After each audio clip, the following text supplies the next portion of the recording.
নমস্কার বন্ধুরা, সকলে কেমন আছেন? আজকে হলো লক্ষ্মী পূজার পরের দিন। এই যে আমার জীবনি গেছিল সকালবেলা মাছের ঘাস কাটবার, তো দো কাজই সম্পূর্ণ করে আইছে। পাইছো যখন তাহলে দো কাজই সম্পূর্ণ হয়েছে, না পাইলে সে কথা আছে যে একটা কাম হয়েছে খালি। কি পাইছ? কাতলা নওলা। বাবা যাও দেখি দেখি কেন তোমার কাতল মাছ কেমন কাতল পাইছো। জ্যোতি পাইবে গেছে আয় নাই তো অন্তরি আইপো একটু পরে। তোরা কি যাবেন সৎগা? যাওনি হনি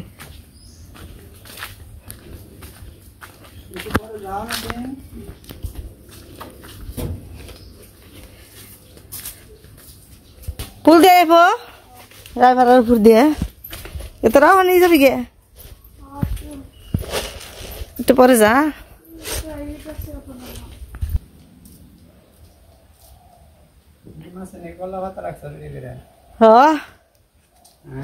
কলা পাতা রাখছি রেডি করে, কালকে কাটা হয়েছে হিডেই রয়েছে। এটার মধ্যে ফালাও দেখি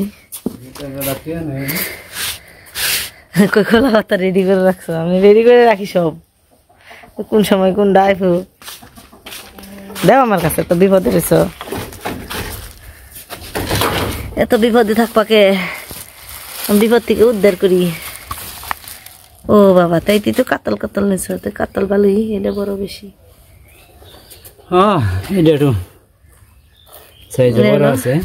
টেড়া দিয়ে মারা মাছ গা দিয়ে দেহের ই উঠিয়া লাইছ, এসটা বুঝি এসটা উঠিয়া লাইছ মাছের।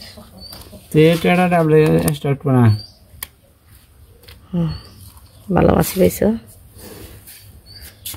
তো, এগুলা কাইটা রেটে নই, আজকে এগুলাই রান্না বাড়ি করবো। তো এই তো মাছগুলা কাইটা নিছি, এখান থেকে নুরা মাছ চেড্ডে ভাজুমু, আর এই যে কাতল যেগুলো এগুলা তরকারি রান্না করবো। তরকারিটা রান্না করবো হলো এই যে স্পেশাল কচু। এটা কি কচু কয় আমার মনে নেই, নামটা কইছিল মনে নেই। তার এই ভিডিওতে এই কচুটা মানে এই কচুটা আমার দাদা নিয়ে এসেছিল, এটাও কবের নিয়ে মনে নেই, এটা দেখেন এর কথা মনেই নেই। এখন এই কচুটা কাটি দেখি এটার ভিতরে কিরকম, আমি ঠিক জানি না, এই কচু খাই নাই কোনো সময়। তো এটা কি মাটির তলে হয় না কোন জায়গায় হয়, এই কচু সম্বন্ধে আমার কোনো ধারণাই নেই। এই কচুটা হইলো কোন জায়গায় জানি সাতক্ষীরার কচু। আমার দাদার বাড়ি হইলো, গ্রামের বাড়ি হইলো সাতক্ষীরা। সাতক্ষীরা থেকে এই কচুটা আনছে। তা ওই সাতক্ষীরার কচু ঢাকায় গেছে, ঢাকায় থেকে এসে বলতাম বললার সে কি রে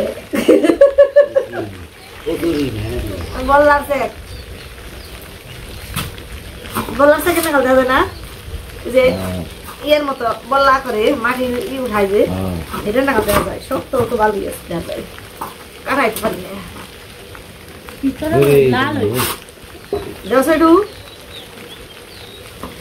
বাড়ি দে খাইটা দে, বাড়ি দে, নাহলে ওভাবে চমকা দিস না। মেলা শক্ত আমার হাতে, তোর ভেজাল পারবা না নেই।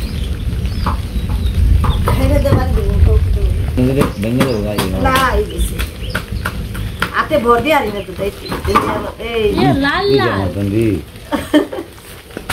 খাইতে কি মনে বোঝাই না। তবে এগুলো আমি ওই যে ইন্ডিয়ার যে ভিডিও আছে না, ইন্ডিয়ার মানুষেরা কচুরি নাকি, হ্যাঁ কচু কচু। ওই যে আমাকে ঘুরতে আইসাল না, আত্মীয় হয়েছিল, হ্যাঁ নিয়ে আইছে, হ্যাঁ গো সাতক্ষীরা থেকে নিয়ে আইছি। হ্যাঁ সাতক্ষীরা থেকে বাসায় আনছে, হেন থেকে আবার আমার নিকে এটা নিয়ে আইছি। কচুর মেলা অভিজ্ঞতাটা ঘুরছে মেলা জায়গায়, এটা নিতে লাগবে না।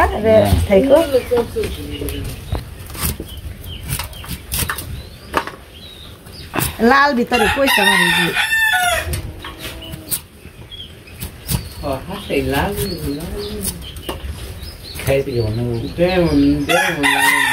খাইতে কেমন লাগবো, খাইতে ভালো লাগবো।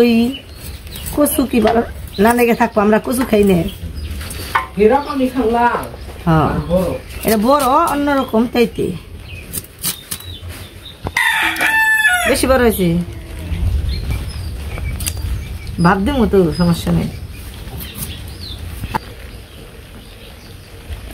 তো এটা যে কচু 4 ভাগের 1 ভাগ নিলাম, এই যে এতটুকু কাটলাম তাই অনেক হয়ে গেছে। তারপর এগুলো লগে আলু দিয়ে মিশিয়ে দিব। এটা ধুয়ে ভালো করে ধুয়ে তারপর ভাপ দিয়ে রাখবো। ভাপ দিয়ে তারপরে রান্না করবো। তো আলু টালু সব কেটে নই।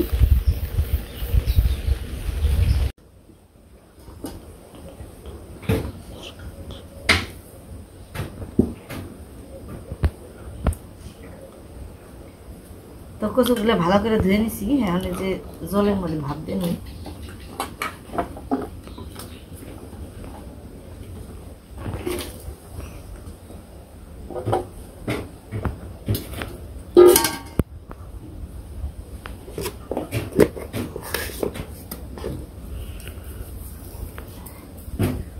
লবণ দিয়ে দিলাম, ঢাকনা দিয়ে দিই।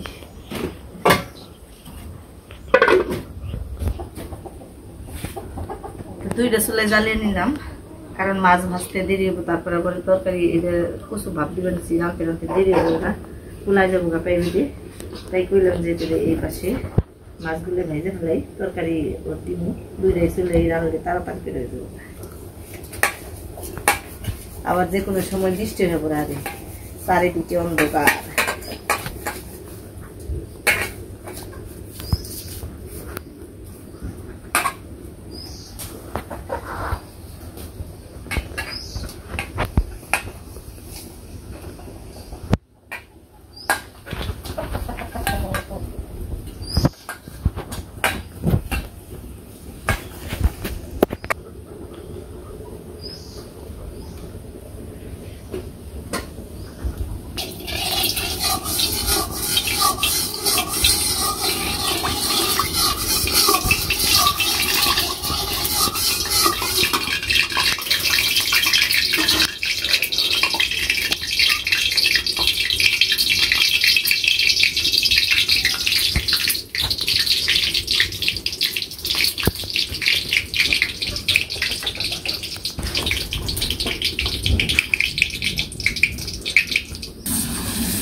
আর আজকে থেকে দাদার দেওয়া সরিষার তেলে রান্নাবাড়ি শুরু। এতগুলো সরিষার তেল কি করব, আজকে থেকে রান্নাবাড়ি শুরু করে দিলাম।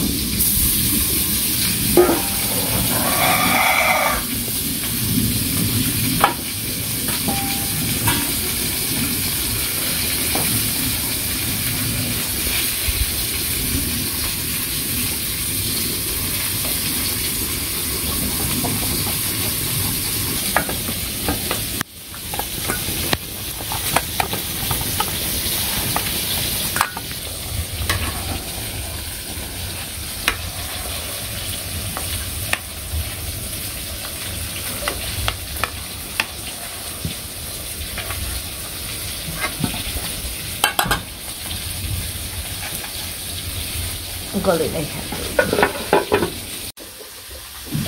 তো এই কচুগুলো ভাবতে নিলাম, জল ধরে নিলাম। দেখেন কি সুন্দর গলছে। একটু কাছে ক্যামেরা, এই যে সুন্দর গলে গেছে, সুন্দর গলে গেছে, মনের মতন গলে গেছে। এখন এই আলুগুলো ভাজা দিয়ে নই।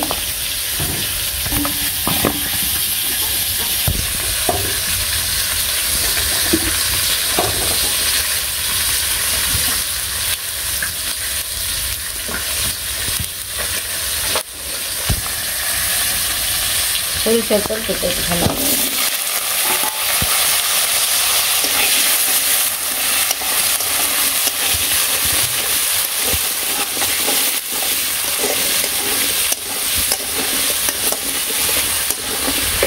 আর এই পাশে এই মাছ ভেজে ভেজে উঠে জানিয়েছি। এই যে ভাজির মাছ করছি, নামাইছি। এখন আবার তরকারি মাছ দিচ্ছি।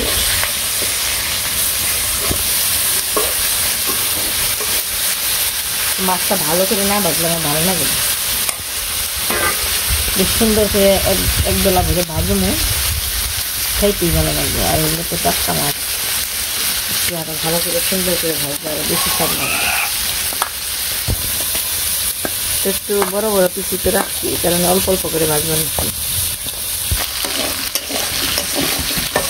আলু একটু ভেজে নিলাম, কিছুগুলো দিয়ে দিই। কচু তেলে নিয়ে একটু ভালো ভালো করে।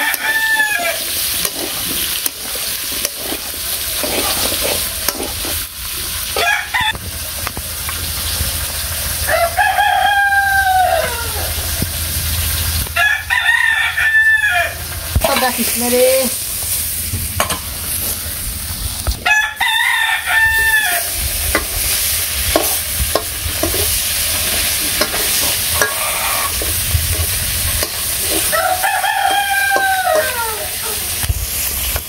ভাজা হয়ে গেছে। লবণ দিয়ে দিলাম, লবণের মধ্যে জল উঠে গেছে, পেঁয়াজ কমো বৃষ্টিতে।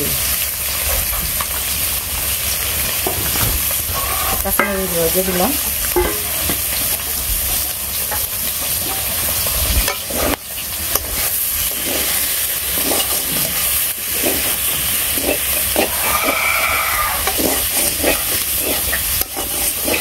একেবারে জল দিয়ে দিলাম।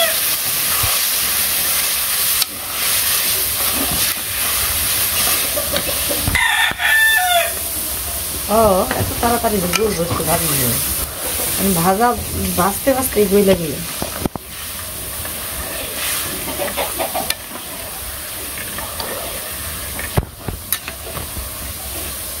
তো এই পাশে মূলা ভাজি দিয়ে দিছিলাম, মূলা ভাজিটা হয়ে গেছে প্রায়। আর এইদিকে হইলো তরকারিটা হয়ে গেছে, একদম হয়ে গেছে। তখন মাছগুলো ছেড়ে দিব, খুব সুন্দর গলছে কচু।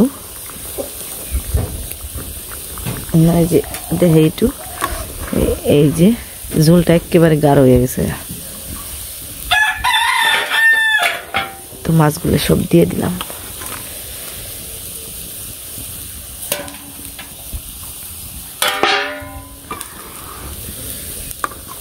আরো ঘন হয়ে যাব, মাছে যখন ঝোলটা টেনে নিব আরো ঘন হয়ে যাব। তো এই কারণে আর জাল দিলাম না, জাল দিলে শুকিয়ে যাবো একের বেশি। তো এখন আগে বেটে রাখছিলাম গরম মশলা, এটাও দিয়ে দিলাম।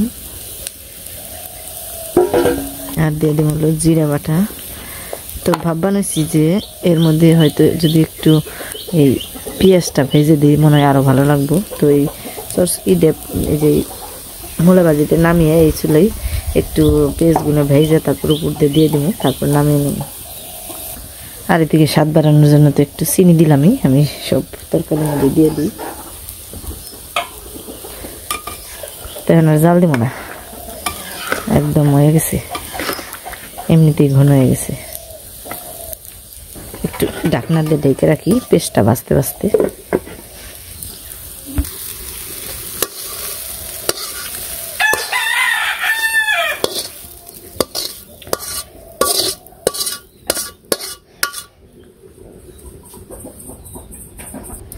তো কড়াইয়ের মধ্যে সামান্য একটু তেল দিয়ে দিলাম, এর মধ্যে পেঁয়াজগুলো ভেজে তরকারির মধ্যে ঢেলে দিব।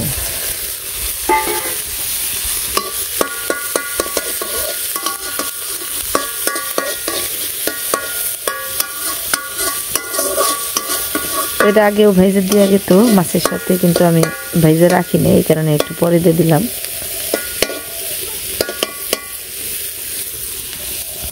তো এই তো পেঁয়াজগুলো লাল লাল করে ভেজে নিলাম, আমি তরকারির মধ্যে দিয়ে দেবো।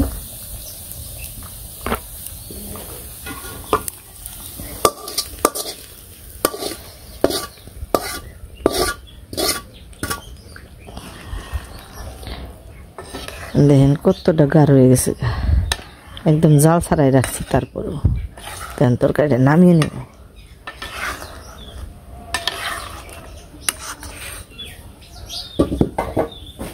তো এই তো তরকারি হয়ে গেছে, সবকিছু নামিয়ে নিছি। মাছ ভাজি 3টে দেওয়া যায়, পোলা একটা খেয়ে গেছে গা, বেটে গেছে। তো এখানে মূলা আর আলু ভাজি মিশিয়ে, আর এখানে হলো কচু দিয়ে, সাতক্ষীরার কচু দিয়ে আলু দিয়ে তরকারি, মাছ ভাজি। এতেই বোঝা যায় শীতের আগমন এবার খান।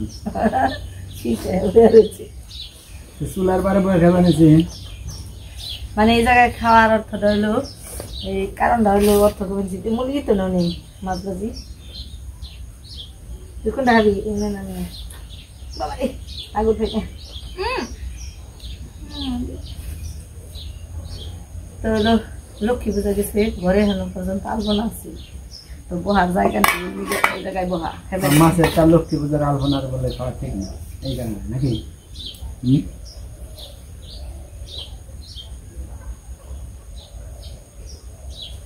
খাওয়া গেছে না আস্তে আস্তে মাছ রে হ্যাঁ খাও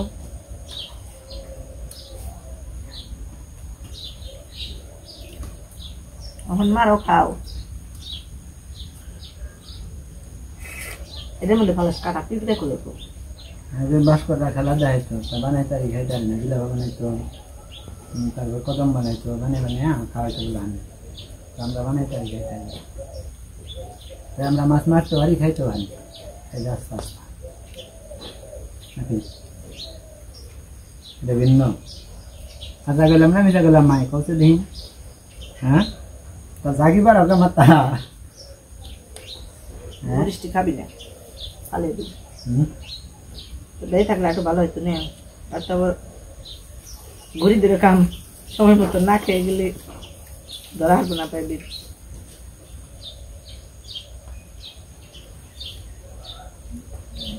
সকালে সারাদিন মাছ বানিয়ে যাবে রোদ তাই বাবা নি না হলে কি করবা রোদ না হলে কি রোদ না হলে কি করবা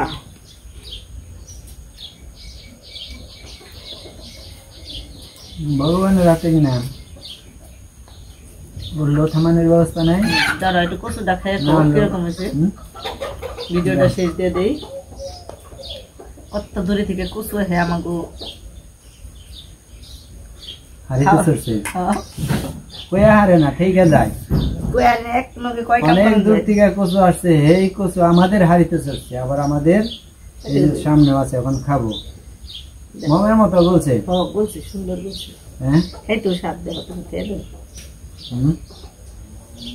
খেয়ে দেবো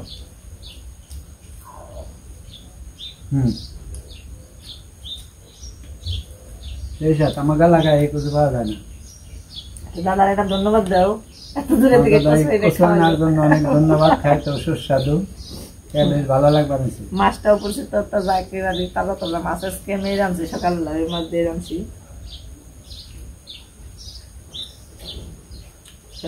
কি দুঃখের ব্যাপার দাদা ধরে দেখা গেলাম না এটাই তো দুঃখ এরা তো এই কচু খায় আমরা তো খাই না প্রথম আমার কাছে বেশ সুস্বাদু লাগতেছে তবে এলাকায় পাওয়া গেলে অবশ্যই কিনে খাবো আমাকে এলাকাতে লম্বা কচু পাওয়া যায়